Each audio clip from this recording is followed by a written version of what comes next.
All right, today we are diving deep into one of the biggest, most brutal plays ever written, Shakespeare's King Lear. Seriously, this thing is a masterpiece, and we're going to take it apart piece by devastating piece to see just what makes it tick. And it all starts right here. Just think about that. The entire catastrophe, the whole collapse, kicks off with this one simple command. You've got this old king, a guy who's used to getting whatever he wants, and he makes this demand that's gonna, literally tear his entire world apart. So what's the big decision? Well, Lear decides he's going to carve up his kingdom and hand it over to his 3 daughters. But, and this is the fatal catch, he's not just going to divide it equally. Oh no, the size of your slice depends on how well you perform in a public test of who loves him the most. It's basically a game of flattery, and the stakes, well, they couldn't be any higher. And the result? Absolute chaos. A complete collapse of, well, everything. Family, the government, even a person's sanity. So let's get into it. Let's look at the architecture of this thing and see how just one, terrible error in judgment leads to total and utter ruin. Okay, so our first section, ripping the map. The first big break happens right out of the gate in Act 1. And you gotta understand, this isn't just some family squabble. This is the moment Lear literally rips the map of his kingdom, and in doing that, he's ripping apart the very fabric of his own reality. So you have Lear's 2 oldest daughters, Goneril and Regan. They play his little game perfectly. I mean, they lay on these super eloquent, over-the-top speeches about how much they love him. But then it's Cordelia's turn, his youngest, the one he loves most, and she refuses. All she offers him is nothing. That's it. And Lear just explodes. He sees this as a total betrayal, and in this fit of rage, he banishes her. And not just her, but his most loyal advisor, Kent, who just tries to stick up for her. So right away, we see the rules of Lear's new world. Honesty gets you kicked out, and flattery gets you a kingdom.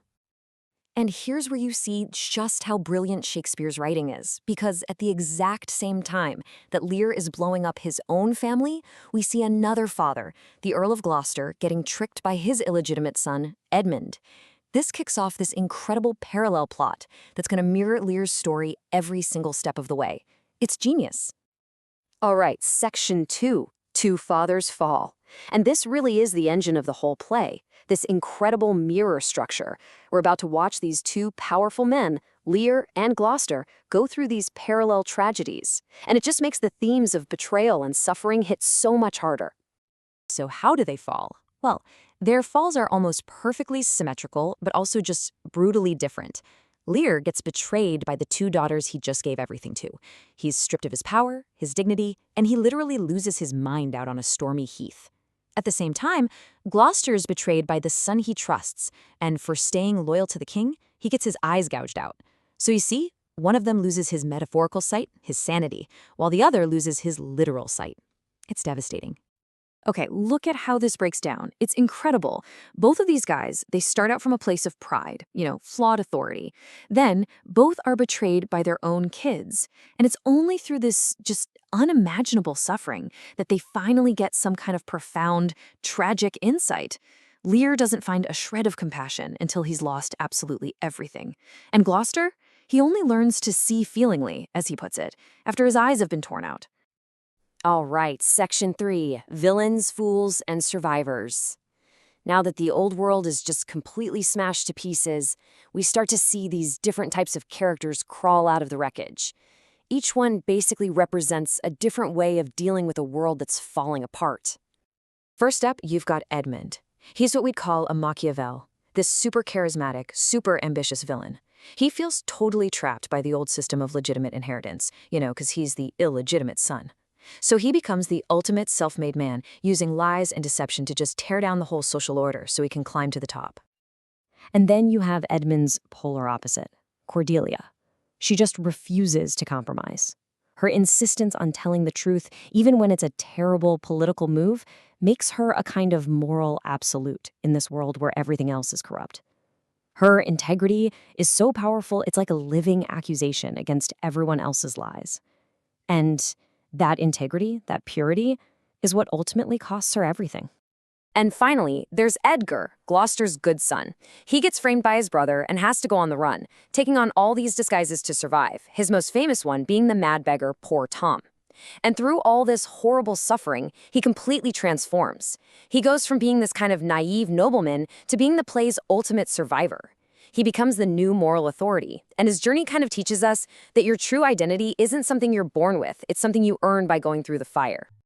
Okay, Section 4, the Howl of Ideas. So you might be asking, what's the point of all this brutality? Well, underneath the insane plot, King Lear is just roaring with these huge philosophical questions. Questions about what it means to be human, what justice is, and whether there's any meaning in the universe at all. The whole play is just humming with this one central question. What's the difference between physical sight and real insight? Is seeing with your eyes the same thing as actually understanding? And after all the suffering we witness, the play's answer is a pretty firm no. This whole idea is just perfectly captured in one devastating line from Gloucester. And he says this after his eyes have been gouged out. I stumbled when I saw.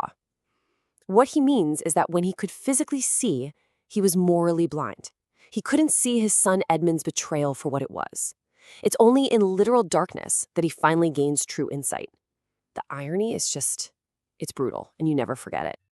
The play also sets up this huge battle over the very meaning of the word nature. For a guy like Edmund, nature is this raw, amoral, dog-eat-dog force. It's all about appetite and ambition, and it justifies everything he does. But for Edgar, nature means the traditional, ordered, legitimate way of doing things. Social hierarchy, family bonds. The whole play is basically a war between these two completely different ideas of how the world works. And that brings us to our last section, an apocalypse for every age. See, the thing about King Lear is that it isn't just some dusty old play. It's so powerful, so fundamental, that it just keeps getting reinterpreted.